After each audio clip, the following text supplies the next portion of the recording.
That down. Let's move on to this, shall we? It's good to be DC right now because they had Matt Reeves as the Batman, which was awesome. They had the Penguin, which is going to win a whole bunch of Emmys. It's already won a ton of awards. It's like, I think the greatest single, all due respect to Daredevil, all due respect to The Boys. I think that Penguin thing was the single best season of comic book television ever. And now they've put out Superman with, again, like an 83% critic rating, 93% audience rating, A- cinema score, all this kind of stuff. Doing pretty good. The question is, what's happening with that Matt Reeves side of things? Big questions still abound about, is there going to be a Penguin season 2? I mean, we just saw at the Emmys, all of its nominations is under limited series, but they're still talking about maybe doing a season 2. And then what's the role going to be in Batman 2? Well, Colin Farrell was recently doing an interview, and he shed a little bit of light on not only the status of the Batman 2 and the Penguin, but for the first time ever actually drops the Batman 3. This comes to us from the folks at Screen Rant. Colin Farrell says, there is literally not, talking about season 2, if there was, and I was told to lie to you, I'd probably have to lie to you, but genuinely, no. Because the show went well, of course, there's been rumblings about, would you do a second season? What would that look like? There's absolutely nothing in process. Like, other than, we know the showrunner talked about, said they're developing ideas to see if they want to do season 2. But other than that, there's nothing in process. He goes on to say, there's Batman 2, which I haven't read the script for yet. And then there's Batman 3. What? I don't know if I'm in them or what's happening, but hopefully I'll read Batman 2 soon. Well, I mean, if he's reading, he's in it. Of course, Colin knows he's in the Batman 2, but maybe he's saying he doesn't know he's in Batman 3. But this is the first time we've heard anybody from Matt Reeves, James Gunn, anybody, Colin Farrell, that has dropped and mentioned Batman 3. So I have a couple of thoughts. Number one, I vehemently believed that we were absolutely going to get a Penguin season 2. Just when you have that kind of excellence and you have this kind of awards winning success, of course you do it. I now am doing a 180 on that. I think I was wrong. The more I'm hearing them talk about it, the more I'm starting to think, nope, they're going to just let it be. That was great. They're going to say thank you very much and move on and probably continue using Oz in the movies. But I'm now starting to think maybe we're not going to get a season 2, especially with the fact that they did not pull it out of the category of limited series for the Emmys. So I'm now actually starting to believe that, yeah, I think we would have had more movement on it by now if we were going to get a season 2. The second big thing that stands out to me is, of course, the mentioning of Batman 3.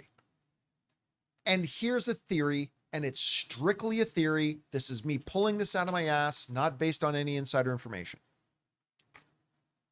All of us have been asking for a long time, what the hell is the holdup with the Batman 2? I mean, Matt Reeves works slow. We know that. But, I mean, even for Matt Reeves, like, just getting a script done, come on. Where is this Batman 2? I wonder if part of the thing, and again, this is pure speculation on my part, if part of the delay in getting that wrapped up, if that wasn't because he was also developing Batman 3 at the same time and making sure everything that happens in Batman 2 is going to fit in with his outline for Batman 3. Because for Colin Farrell just come out now and say, oh, of course there's Batman 3, and blah, blah, it just makes me wonder if the reason it took so long is because not only did he have to make sure it was perfect, but he also had to make sure it was going to fit in smooth and seamlessly with the Batman 3 outline that he probably already has. So again, that's just me speculating, Rob. But anyway, you heard Colin Farrell's statement. He mentions a bunch of things. What are the things that stand out to you the most? Well, if the script was called Batman 2, why blur it? Oh. What if it said Batman 2 Part 1?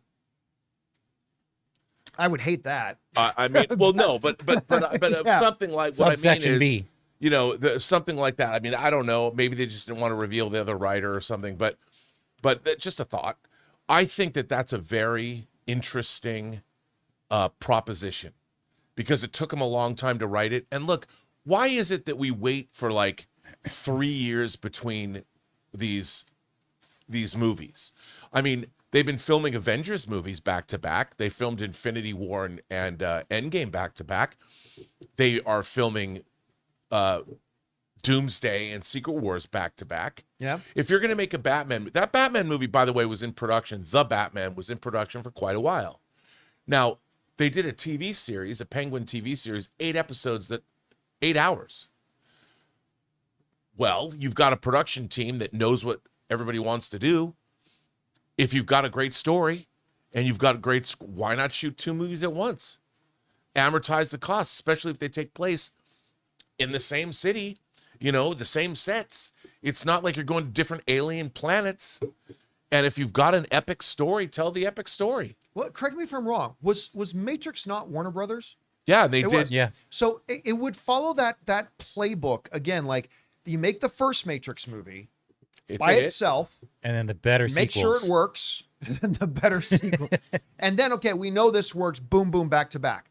It would, because now they've done the first one, right? They've got the proof of concept. People loved the Batman. It was great. It made money. They would probably be, again, remember, I want to reemphasize, we're speculating here, but I think for them, it would be the chain can come off now. We know this works. Let's be cost effective and let's just shoot them back to back. And the thing is, the Penguin gives them the paradigm. The Penguin shows that they can make a TV series that looks like a feature film. And how they made it. They made it very, I mean, when you're making prestige television, it's not very different from making a movie. And I would think, look, we're totally speculating here, completely off the reservation, but this is true. I mean, I think it could be very cost effective. And then, you're in post-production on the second movie that you shot for another year and you space them out a year at a time, but you've already spent the money. You've already amortized your costs across 2 films. I think that's the way to do these things. And the key is, like James Gunn has always said, if the scripts are good. Yeah. And maybe they took that extra time to make sure both scripts were airtight and solid, because the argument against it is Matrix Reloaded and Matrix Revolutions. Not quite the greatest we'd hoped. Although I liked Reloaded. I did too. But here's the thing, though.